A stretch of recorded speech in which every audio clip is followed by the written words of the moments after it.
nami nanginqabile ngitshelile ukuthi le show yakhe imizobreaka into zami ngizoyivala kwayona-ke ingaqali nokuqala straight because ngibe clear qaleni ukuthi angiyifuni into ezolanda iphast yami, funa ukuletha umuntu kwishow obiphast. So akenze nje into yakhe kahle, angalandi into zami. I was hoping ukuthi ngizohola imali right last week, so intombazane engangiyithembisa ukuthi ngizoyifakela imali leyo ingisiza ngemali yama-fingerprints. So yangihlupha sengizange ngiqambela amanga ngathi ngithumela imali komunye umuntu akungeni. Ish, angazi noma ungayi-WhatsApp ngefoni yakho noma uthini, angazi. Siphushe isikhathi until next week ngeze ngihole ngimfakile, because ngithe hayi imali ngiyifakile kumuntu angisho ukuthi uba akakuyitholi.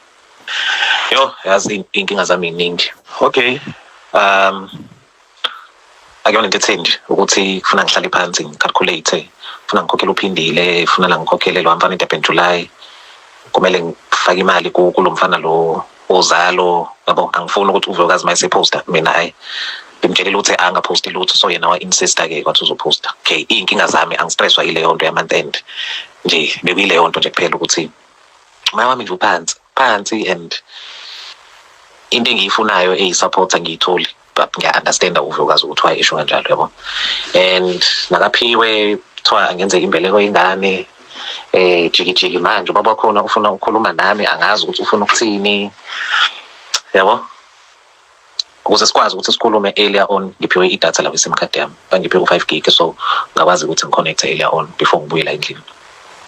So nje ngistresswa ileyo nto. Okunye nje lokho okwamonth end akungistress, ile zinto nje zamanje ezivesane nje zingithena amandla. Unisha wentombazane ukuthi phuma ey'ndabeni zami ezipersonal. Awuzwa uyaqhubeka namanje, awuzwa phindile, ngakuwonisha ngathi phuma ezindabeni zami ezipersonal. Imali eboleka la Stengo March, mina vele ngibolekise ngemali kodwa ngangakaze ngimboleke yena, nokuthi weyizwe ngenye intombazane futhi yena uyifuna kwenye intombazane esebenza eBank eGalero. Le ntombazane umakhelwane nami, so yathi ucela ukuthi ingikhulumise nayo, uxolani ufuna ukuboleka imali, ngakhuluma naye ke. Kasho ukuthi vele mina ngiyamazi because usisi wami ushadile kaSabela and bebesonta naye esontweni elilodwa, ngiyabazi noma nonkosikazi wakhe ayishadile naye uxolani. So ngamnika kanjalo ngoba ngithi ngiyamthemba ukuthi uzoyibuyisa imali lutho. Kunaloko vele adelele njengoba nje adesha ukuthi imali yami sengizoyithola kuLondi ema ukuthi ngikhuluma noLondi, kodwa mina ngiyasa nginike imali. Uma ngifika endlini because khona enye ifoni enye engiyisebenzisayo, ngizokusendela ama-screenshots ngikhuluma no-ex-wife wakhe oqala, naye uyangikweleta akaze amkhokhele. Angazi noma kagcine emtholile noma agcine engamtholanga because bese nenkinga eyodwa nami naye. Nami ngithi ngifuna imali yami kuyena u-ex-wife, ngithi mhlambe basaxhumana naye uXolani kanti naye uyamkweleta abaxhumana. Unenkinga nje uXolani bandla, angiyazi mina indaba yakhe, kodwa mina imali yami ngiyayifuna. And sisuXolani impethu kade ngidlala, yabo nje ngingasamthola ecingweni ngaze ngafonela ex-wife wakhe oqala uLondi. Hayi ngilentuze-ke umazi onjalo sengithi uLondi sorry. Naye ngikhalele usisi wabantu ethena kade ahlukane noXolani, naye uXolani uyamkweleta. Nginawo nje ama-screenshot ngikhuluma naye lo sisi lo. Phindile ngine-challenge yokuthola lo muntu.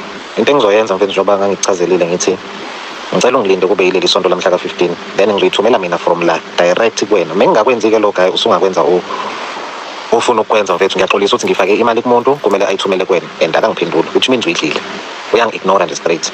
So bengicela ungilinda umhla 15 nje, it's in 10 days. Ngalelo viki lamhla ka-15 ngizokufakela imali yakho nje, ifaka ngapha uyi-receive wena, ngalapho ngizokuchazela yonke into ukuthi uzoyithola kanjani, yabo. Ngicela nje ungilinda, if it's fine noma ungangiphendula silinde lolo suku lelo viki kahle. So ngizokwazi kahle mina lelo viki kahle. So ngizokwazi kahle mina Thursday ukuthi kahle ngizoyifaka nini imali eyakho ngalelo viki. So ngicela ungilinda kancane. Uphindile sorry yazi ungabuyeli kwena.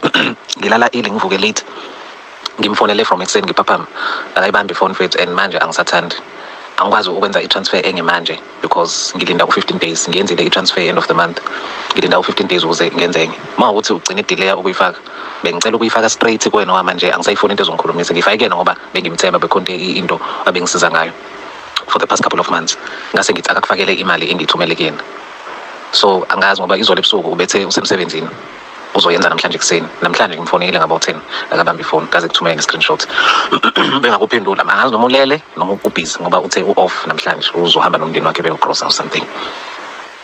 Ngicela ukuzama ukuthi ayi yazini ya sanibonani, like bengishilo guys on my previous videos ngathi mina asethembe ukuthi uXolani lo yazini yo ngovuyo guys, because like I was saying ukuthi from all them sele ku drama to to the Xolani drama because it sounds like ubhuti lona unezinkinga zemali njalo nje engxoxweni kaXolani ikoloto hayi bafethu yo.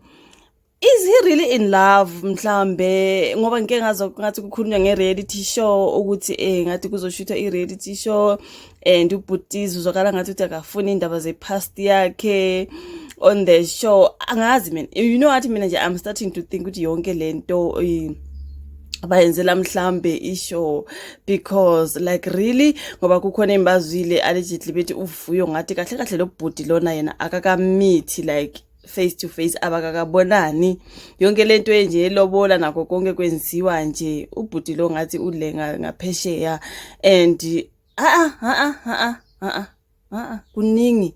kuningi yabona ke when I'm listening to this I'm even more stressed ngovuyo like I'm so guys ngeke usuke from one drama to another ngale bekuyinkinga zabafazi bakaMpumela bangapheli ngapho kuzobe inkinga zezikoloto ezingapheli uvuyo uzosifica sekhokha zonke lezikoloto ekhokhela lo bhuti ngoba ngathi kuningi kuthi indaba yakhe nje ngeyemali asethembe nalelo bola likhokhwanga ngemali ezikoloto kuzodinga ukuthi uvuyo manje abuya azikhokhela. Let's just hope this is for the show because mangabe ngempela it's for real poor vuyo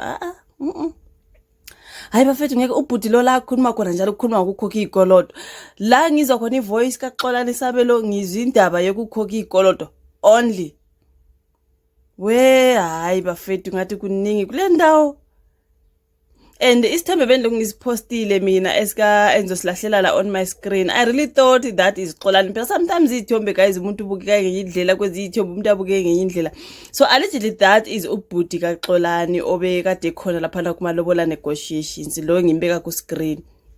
It's not the Xolani Sabelo guy.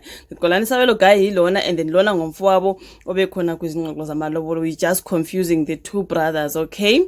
So kusho ukuthi bayathatha isithombe ke novuyo something like that kodwa ke ngubhuti kaXolani. As for Xolani hayi bafethu hayi ngathi kuningi kula ndawo phuwa vuyokazi nciweni.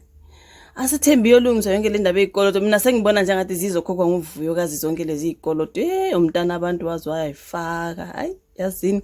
And anyways angazi you guys this is the audio that I'm grabbing online ingxoxo kaXolani nabantu abakolotayo ulokhu yadoji yale ngimtshele ngathi imali ake ngizoyifaka nini eyakho ngizoyifaka nini ngizolinda ngihole ngizothini ngithini idatha lami lathini yo yasingine stress. This is just too much for Vuyo, no. But anyways, you guys, your thoughts in the comment section again.